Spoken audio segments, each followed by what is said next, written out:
할렐루야. 9월 6일 하나님께서 우리에게 허락하시는 말씀은 데살로니가 전서 5장 16절로 18절 말씀입니다. 항상 기뻐하라. 쉬지 말고 기도하라. 범사에 감사하라. 이것이 그리스도 예수 안에서 너희를 향하신 하나님의 뜻이니라. 항상 기뻐하는 것이 하나님의 뜻이다 라고 말씀하셨습니다. 하나님의 뜻을 바로 분별하고 항상 기뻐함으로 하나님의 기쁨이 되는 우리가 되기를 주님의 이름으로 축원합니다. 항상 기뻐하라라고 말씀하셨습니다. 성도의 마땅한 모습이기 때문입니다. 그러나 우리는 기뻐하지 못할 때가 많이 있습니다. 힘들고 어려운 일을 또 억울한 일을 만날 때가 있기 때문입니다. 그래서 항상 기뻐하라라고 말씀하실 때에 마음에 부담이 되기도 하죠. 왜냐하면 항상이라는 단어 때문입니다. 어떻게 항상 기뻐할 수 있느냐? 항상 기뻐할 만한 일을 허락하시고 난 다음에 기뻐하라라고 말씀하셔야지. 그래서 화를 내시는 분도 있습니다. 사랑하는 성도 여러분, 그러나 화내지 마시고 부담스러워하지 마시고 그냥 넘기지 마시고 항상 기뻐하라라고 말씀하신 그 말씀이 우리에게 정말 감사할 만한 일이다라는 것을 깨달으셨으면 좋겠습니다. 왜냐하면 할 수 없는 일을 명하시는 하나님 아니시지 않습니까? 해보고 난 다음에 포기하라라고 이 명령을 주시는 하나님도 아니십니다. 도와주실 것이기 때문에, 그리고 우리로 하여금 항상 기뻐할 수 있도록 그렇게 해주실 것이기 때문에 이 명령을 하시는 거예요. 그래서 내가 9월 한 달 동안 기쁨의 품성 훈련을 하겠다, 항상 기뻐하는 사람이 되겠다라고 결단하는 우리가 되어야 될 줄로 믿습니다. 우리가 훈련을 할 때에 지난 한 주간 동안에 세부 실천사항 2가지를 가지고 훈련을 했습니다. 첫 번째가 매사에 선한 것을 찾는다. 두 번째가 고난에도 미소를 잃지 않는다 라는 훈련이었습니다. 훈련 잘 하셨습니까? 첫째 날 예수님께서 제자들을 떠나신다라고 말씀하셨죠. 근심할 수밖에 없는 그런 상황이었습니다. 제자들이 선한 것을 찾지 못할 때에 예수님이 말씀해 주시죠. 내가 떠나는 것이 너희들에게 유익이다. 내가 떠나면 아버지께서 보혜사 성령을 너희에게 보내실 것이다 라고 말씀을 하셨습니다. 그리고 둘째 날 요셉의 말씀을 들었습니다. 형들에게 팔려 노예가 된 요셉. 그러나 기뻐하는 모습을 볼 수 있죠. 기쁨을 빼앗기지 않습니다. 하나님의 선하심을 발견했기 때문이에요. 형들이 용서를 구하러 요셉에게 왔을 때에 두려워하는 그 모습을 보면서 이야기합니다. 나를 팔았으므로 두려워하지 마십시오. 하나님은 그것을 선으로 바꾸사 만민의 생명을 구원하게 하셨습니다 라고 그렇게 이야기를 합니다. 자신의 고생이 만민의 생명을 구원하는 하나님의 방법임을 알았기 때문에 그 마음의 기쁨을 빼앗기지 않을 수 있었던 거예요. 셋째 날 바울이 복음을 전하다가 로마 감옥에 갇힌 말씀을 들었어요. 역시 바울 기쁨을 빼앗기지 않습니다. 하나님의 선하심을 찾았기 때문이에요. 그의 매임으로 말미암아 형제들이 더 힘있게 복음을 증거했습니다. 물론 모든 사람들이 다 선한 마음으로 복음을 증거한 건 아니에요. 어떤 사람들은 다툼과 시기로 선하지 못한 마음으로 복음을 전했습니다. 그러나 그 소식을 듣고도 바울 기쁨을 빼앗기지 않았습니다. 오히려 나는 기뻐하고 또한 기뻐하리라 라고 그렇게 고백을 합니다. 그 이유는 무엇이냐면 하나님의 예비하신 선을 발견했기 때문입니다. 참으로 하나 거짓으로 하나 전파되는 것은 그리스도니 내가 기뻐하고 기뻐하리라. 전파되는 것 그리스도, 하나님의 선을 발견했기 때문에 그는 기뻐할 수 있었습니다. 뿐만 아니라 이제 곧 있으면 로마에서 죽임을 당하게 됩니다. 그러나 그 죽음도 바울의 기쁨을 빼앗아 갈 수가 없었습니다. 왜냐하면 죽는 것도 유익하다. 복음을 위하여 이 죽는 것도 유익하다라고 깨달았기 때문에 죽음을 앞두고도 그는 기쁨 가운데 있었던 것을 봅니다. 매사에 선한 것을 찾으면 항상 기뻐할 수 있습니다. 두 번째 실천사항은 고난에도 미소를 잃지 않는다라는 것이었어요. 하나님의 선하심은 분명히 있습니다. 그러나 하나님의 선하심을 우리가 미리 찾지 못할 때도 있어요. 어쩌면 시간이 걸릴 수도 있습니다. 선을 찾지 못한다라고 하면 우리가 기쁨을 잃어버릴 수도 있잖아요. 그래서 우리는 하나님을 믿습니다. 합력하여 선을 이루시는 하나님. 그래서 어려운 일을 만났을 때, 억울한 일을 당했을 때에 하나님을 믿고 먼저 미소를 짓는 훈련을 하는 것입니다. 그렇게 되어지면 우리가 어떤 어려운 가운데 있다 할지라도 항상 기뻐할 수 있는 것입니다. 넷째 날 산상수훈 가운데에 의를 위하여 박해를 받는 자는 복이 있나니 천국이 저의 것이며 라는 말씀을 들었습니다. 의를 위하여 박해를 받습니다. 그러나 미소 지을 수 있는 이유는 복이 있기 때문이에요. 천국이 그들의 것이기 때문에 우리는 미소 지을 수 있습니다. 애매의 고난을 받을 때에 다 알지 못한다 할지라도 내가 복된 사람이다. 내가 바로 천국 백성이다. 라는 그런 믿음을 가지고 먼저 미소를 짓는 우리가 되었으면 좋겠습니다. 다섯째 날 하박국 선지자에게 이스라엘의 멸망에 대하여 하나님께서 말씀하시죠. 이스라엘 조국이 전쟁에 휘말리게 됩니다. 모든 것이 다 없어지게 되죠. 무화과 나무 잎이 마르고 포도 열매가 없고 감람나무 소출이 그치고 모든 것이 없는 상황입니다.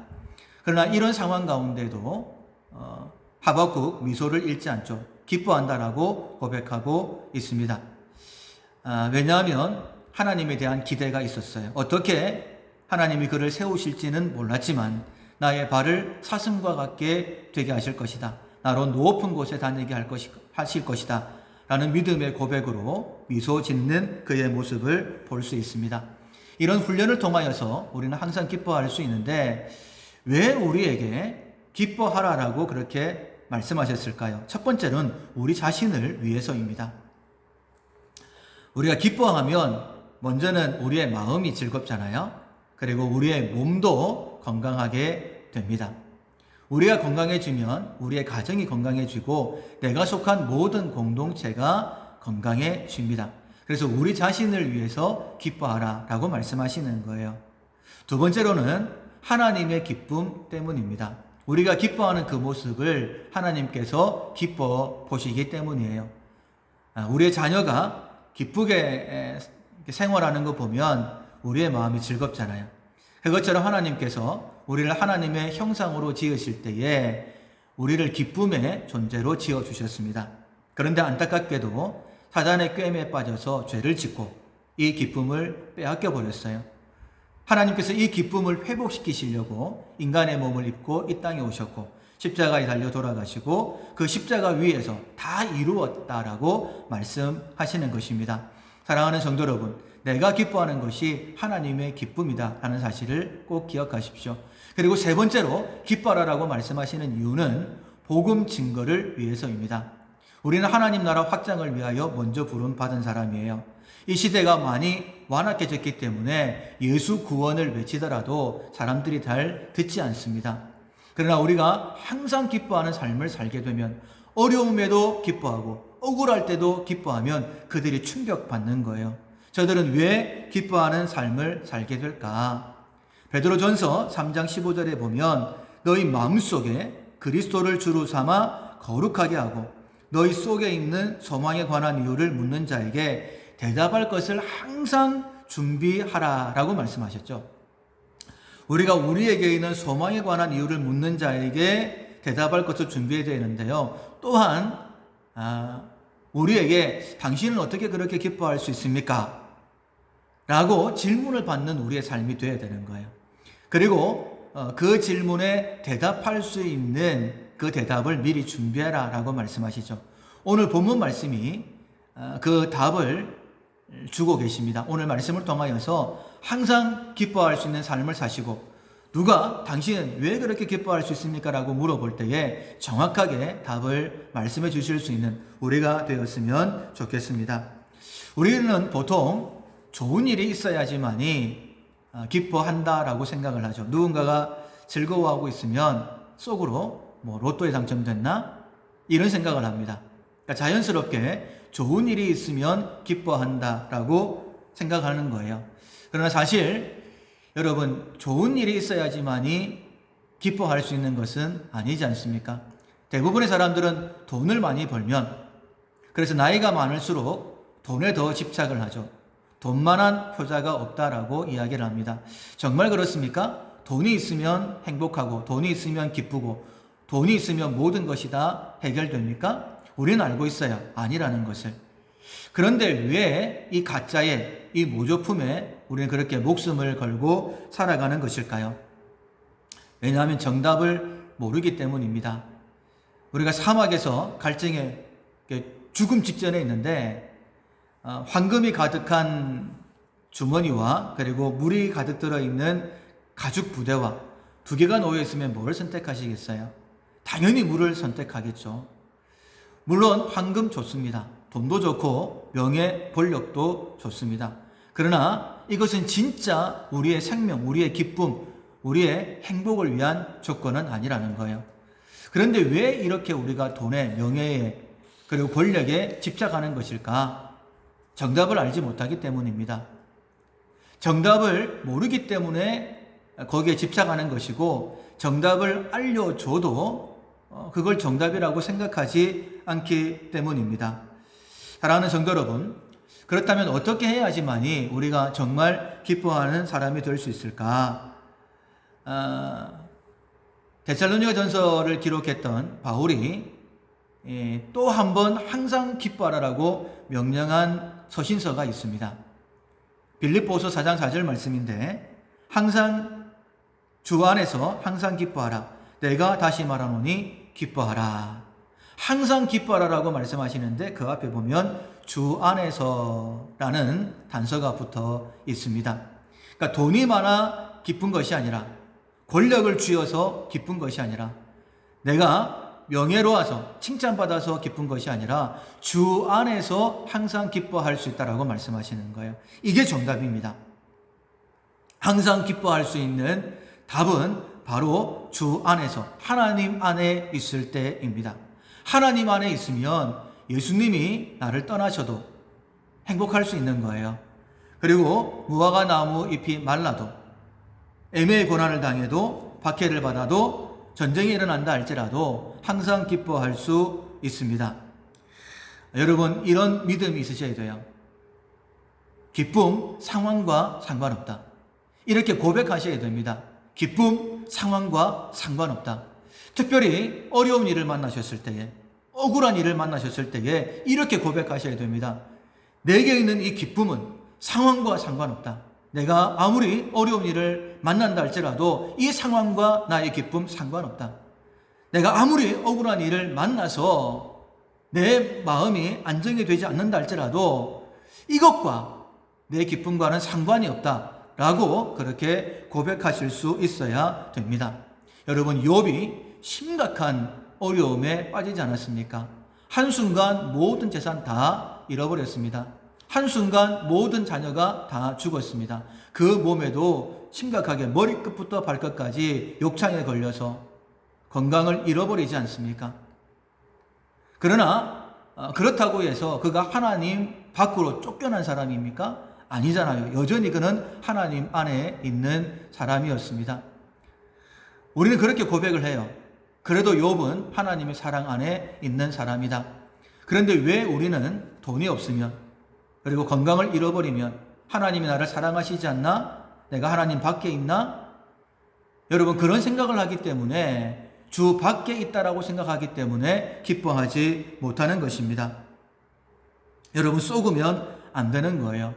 우리는 하나님의 사랑 안에 있습니다. 하나님의 그 사랑은 십자가로 확증되었습니다. 하나님의 그 사랑이 환경에 좌우되지 않는다라고 한다면 우리가 하나님으로부터 누리게 되어지는 이 기쁨 또한 환경에 지배받을 수 없습니다. 그래서 주 안에서라고 할 때에 환경과 분리시키실 수 있어야 되는 거예요. 그래서 항상 기뻐하라라고 말씀하실 때에는 우리가 9월 한 달 동안 내가 기뻐해야 돼 라고 결단하실 때는, 훈련하실 때는 주 안에서, 하나님 안에서라는 생각을 반드시 하셔야 됩니다. 하박국 선지자가 당했던 그 환경, 그리고 그의 고백을 들어보면 확실하게 이 사실을 알 수가 있죠. 하박국서 3장 17절에 보면 비록 무화과 나무가 무성하지 못하며 포도나무에 열매가 없으며 감람나무에 소출이 없으며 밭에 먹을 것이 없으며 우리의 양이 없으며 외양간에 소가 없을지라도, 자, 없고 없는 그런 상황입니다. 그런데 그냥 없는 그런 상황이 아니라 더 심각한 상황이었어요. 하나님께서 이스라엘에 대한 심판을 말씀하셨습니다. 그러니까 심판의 말씀을 듣는 것만 해도 마음이 불편한데 하나님을 믿지 않는 바벨론을 세워서 이스라엘을 징계하시겠다라고 말씀하시는 거예요. 이 하박국이 많이 힘들었을 것입니다. 아무리 이스라엘이 범죄했다 할지라도 하나님을 모르는 그 이방 나라를 들어서 어떻게 이스라엘을 징계하실 수 있습니까? 그러니까 전쟁이 일어난다라는, 전쟁으로 인하여서 이스라엘이 망한다라는 그런 말씀이죠. 3장 16절에 보면 이 말씀을 들었을 때에 하박국이 이렇게 이야기합니다. 내가 들었으므로 내 창자가 흔들렸고 그 목소리로 말미암아, 하나님의 그 목소리로 말미암아 내 입술이 떨렸도다. 무리가 우리를 치러 올라오는 환난 날을 내가 기다림으로 이제 바벨론이 쳐들어올 것 아니겠습니까? 하나님께서 그렇게 말씀하셨기 때문에 그것을 기다리는 것이 너무 힘들었다라고 말씀하시죠. 썩이는 것이 내 뼈에 들어왔으며 마치 뼈가 상하는 것 같은, 썩는 것 같은 그런 고통이 하박국에게 있었습니다. 내 몸은 내 처소에서 떨리는도다. 여러분, 이런 상황에도 기뻐할 수 있을까요? 만약에 전쟁이 일어났는데 기뻐하고 있다라고 한다면, 웃고 있다라고 한다면 그 사람 실성한 사람 아니겠습니까? 미치지 않는 이상 이런 상황 가운데서 기뻐할 수 없습니다. 그런데 이 하박국 18절에 보면 놀라운 고백을 하고 있습니다. 나는 여호와로 말미암아 즐거워하며 나의 구원의 하나님으로 말미암아 기뻐하리라. 나는 즐거워할 것이다. 나는 기뻐할 것이다. 라고 고백하고 있습니다. 말이 안 되는 상황이에요. 아직 전쟁은 일어나지 않았습니다. 전쟁이 일어나서 모든 것을 다 잃어버린다 할지라도 나는 즐거워할 것이다. 나는 기뻐할 것이다 라고 말하고 있어요. 그 이유가 무엇입니까? 난 여호와로 말미암아 즐거워하며 난 구원의 하나님으로 말미암아 기뻐하리로다. 여호와 때문입니다. 하나님 때문입니다. 상황이 어떻든 간에 하나님께서 나를 사랑하시기 때문에, 내가 하나님의 사랑 안에 있기 때문에 나는 즐거워할 수 있다, 나는 기뻐할 수 있다라고 그렇게 고백하는 것입니다. 여러분, 중요한 질문을 드리겠습니다. 앞으로 어떤 삶을, 무엇을 위해 사시겠습니까? 주 안에 있기 위하여 노력하는 삶을 사시겠습니까? 아니면 여전히 돈을 위해서, 권력을 위해서, 명예를 위하여 사시겠습니까? 여러분, 항상 기뻐하는 삶을 살기 위해서는 반드시 주 안에 있는 삶을 노력하고 훈련하셔야 됩니다. 여러분, 우리가 좋은 일이 있으면 좋죠. 돈도 좋고 결혼도 명예, 권력 다 좋습니다. 그러나 유효기간이 굉장히 짧잖아요. 세상 기쁨은요, 금방 지나가게 됩니다. 결혼하셨을 때에 결혼한 당일날 굉장히 행복하셨죠. 그런데 부부싸움 할 때도 기쁘셨나요? 아니잖아요. 자녀를 낳을 때에 굉장히 기쁘셨죠. 그러나 회초리를 들 때도 기뻐하셨나요? 아니잖아요. 집을 살 때에 기쁩니다. 차를 살 때에 기쁩니다. 그러나 그렇다고 지금도 그 기쁨이 계속되어지는 것은 아닙니다. 세상 기쁨 필요합니다. 그러나 유한해요. 만약에 그 기쁨만 추구한다고 한다면 우리는 항상 기뻐할 수가 없습니다. 여러분, 속지 마세요. 환경이 아닙니다. 상황이 아닙니다. 항상 기뻐하는 방법은 하나님 안에, 주 안에 거하는 것이다라고 말씀하고 있습니다. 반드시 훈련 받으셔야 됩니다. 욥이 모든 것을 다 잃어버렸을 때에 이렇게 고백을 합니다. 내가 모태에서 알몸으로 나왔사온즉 또한 알몸이 그리로 돌아가올지라. 주신 이도 여호와시요 거두신 이도 여호와시오니 여호와의 이름이 찬송을 받으실지니이다. 욥이 입술로 범죄하지 않습니다. 그리고 하나님의 이름을 높여 찬양합니다. 그 이유가 무엇이냐? 중요한 단어가 있죠. 여호와시오 여호와시오니. 주신 이도 여호와시오. 취하신 이도 여호와시오니 여호와로 말미암아 여호와 이름을 찬송하고 있는 욥의 모습을 볼 수 있었어요. 여러분, 사탄이 하나님께 욥을 시험하겠다라고 할 때에 자신이 있었죠. 상황을 흔들어 버리면 욥도 하나님을 대면하여 욕할 것이다. 욥기 1.9절 이하에 사탄이 여호와께 대답하여 이르되 욥이 어찌 까닭 없이 하나님을 경외하리까? 주께서 그와 그의 집과 그의 모든 소유물을 울타리로 두르심 때문이 아니니까? 주께서 그의 손으로 하는 바를 복되게 하사 그의 소유물이 땅에 넘치게 하셨음이니이다. 이제 주의 손을 펴서 그의 모든 소유물을 치소서. 그리하시면 틀림없이 주를 향하여 욕하지 않겠나이까? 환경을 바꿔버리면 욥도 하나님을 대면하여 욕하게 될 것이다라고 자신 있게 이야기하고 있는 거예요. 지금도 마찬가지입니다. 우리의 환경을 바꾸면, 즐거움을 빼앗아 버리면 우리가 즐거워하지 않고 하나님을 대하여 욕할 것이다, 화를 낼 것이다, 그렇게 자신 있게 우리의 환경을 흔들고 있는 것입니다. 그러나 욥 흔들리지 않았죠. 여호와로 말미암아 여호와로 인하여 그는 하나님 앞에 찬송 올려드리고 있습니다. 우리 주님께서 우리를 위하여 기도하신 내용이 요한복음 17장에 기록되어져 있습니다. 요한복음 17장 13절 말씀, 지금 내가 아버지께로 가오니 내가 세상에서 이 말을 하옵는 것은 그들로 내 기쁨을 그들 안에 충만히 가지게 하려 함이니이다. 그러니까 예수님이 지금 하나님 앞에 기도하시는 것, 그리고 이 땅에서 우리에게 하나님의 말씀을 주신 이유가 무엇이냐면 예수님 안에 있는 그 기쁨을 우리에게 충만히 주시려고.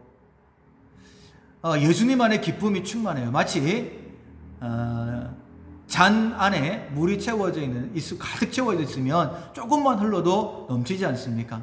그러니까 우리 안에, 예수님 안에 하나님이 가득 채워져 있기 때문에 조금만 흔들려도 이것이 넘쳐나는 거예요. 그것을 기쁨이라고 말씀하고 있습니다.